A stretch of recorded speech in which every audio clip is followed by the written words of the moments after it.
Hi guys, good afternoon. Welcome back my channel GK with Pragya. Guys, कल हमने अपना एक इम्पॉर्टेंट टॉपिक पढ़ा था, संविधान सभा। तो गाइस, आज हम पढ़ते हैं संविधान सभा की विशेषताएं। अगर आप सभी लोग इस चैनल को सब्सक्राइब, लाइक, शेयर नहीं किए तो प्लीज़ आप इस चैनल को सब्सक्राइब, लाइक, शेयर कर दीजिए। तो चलिए गाइस, हम शुरू करते हैं संविधान सभा की विशेषताओं के बारे में। तो गाइस, जब हमारा संविधान 26 जनवरी 1950 को पूर्णतः बन के लागू हो गया था, उतनी समय हमारे संविधान में 395 अनुच्छेद थे और 8 अनुसूचियाँ थी और 22 भाग थे। लेकिन अगर यही वर्तमान में देखें तो हमारे संविधान में 465 अनुच्छेद हैं और 25 भाग हैं और 12 अनुसूचियाँ हैं। हमारे संविधान में बहुत सारी ऐसी चीज़ें बताई गई हैं, कार्यपालिका, व्यवस्थापिका, न्यायपालिका, मौलिक अधिकार, मौलिक कर्तव्य। तो गाइस, आइए हम सभी एक एक चीज़ के बारे में जानते हैं। तो गाइस, सबसे प्रमुख विशेषता हमारे संविधान की ये, तो हमारा संविधान निर्मित और लिखित संविधान है। अब निर्मित और लिखित संविधान का मतलब ये होता है कि हमारा संविधान कैबिनेट मिशन योजना के तहत संविधान सभा द्वारा लिखा गया संविधान है।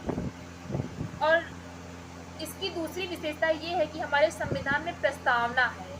अब प्रस्तावना हमारा 22 जनवरी 1947 को संविधान सभा द्वारा अपना लिया गया था। अब इसमें प्रस्तावना में समाजवादी, पंथ निरपेक्ष, लोकतांत्रिक, गणराज्य आदि ऐसे बहुत चीज़ें जोड़ी गई थी। लेकिन हमारे 3 शब्द इसमें संविधान संशोधन 1976 के तहत समाजवादी, पंथ निरपेक्षता, अखंडता, ऐसे 3 शब्द जोड़े गए थे। अब गाइस, हमारी तीसरी विशेषता ये है कि एकल नागरिकता।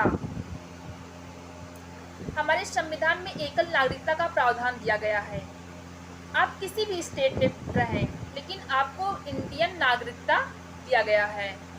ऐसे बहुत सारे देश हैं जहाँ पे दोहरी नागरिकता भी है, जैसे इटली है, आयरलैंड है, यहाँ पे दोहरी नागरिकता का प्रावधान दिया गया है।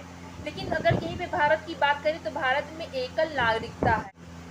गाइस, हमारी चौथी विशेषता ये है कि हमारे संविधान में कठोरता और लचीला दोनों का सम्मिश्रण है। अब कठोरता का मतलब ये होता है कि संविधान में संशोधन इतनी आसानी से ना हो सके, और सरलता का मतलब ये होता है, लचीला का मतलब ये होता है कि हमारा संशोधन एकदम सरल तरीके से हो जाए। लेकिन अगर हम यहीं पे भारत की बात करें तो भारत में दोनों का सम्मिश्रण है। गाइस, हमारी पांचवी विशेषता ये है कि स्वतंत्र न्यायपालिका है। हमारे संविधान में स्वतंत्र न्यायपालिका की व्यवस्था की गई है। व्यवस्थापिका अपना कार्य करे, कार्यपालिका अपना क्या कार्य करे, न्यायपालिका अपना कार्य करे। और हमारी छठवीं विशेषता ये है कि मताधिकार का अधिकार है। प्रत्येक नागरिक को मत देने का अधिकार है। अगर वो 18 वर्ष का हो गया है तो उसको किसी जात, लिंग या किसी भी प्रकार से भेदभाव नहीं किया जाएगा, उसको मत देने का अधिकार है। और ऐसे हमारे संविधान में बहुत सारी विशेषताओं के बारे में बताया गया है। गाइस, आज का हमारा टॉपिक था संविधान की विशेषता। तो गाइस, हमारी यही सारी विशेषताएं हमारे दूसरे संविधान से अलग करती हैं हमें। भारत को इसीलिए कहा गया है, भारत में विभिन्नताओं में भी एकता देखने को मिलती है। तो गाइस, मैं अपने नेक्स्ट वीडियो में तीसरे टॉपिक के साथ मिलती हूँ। धन्यवाद।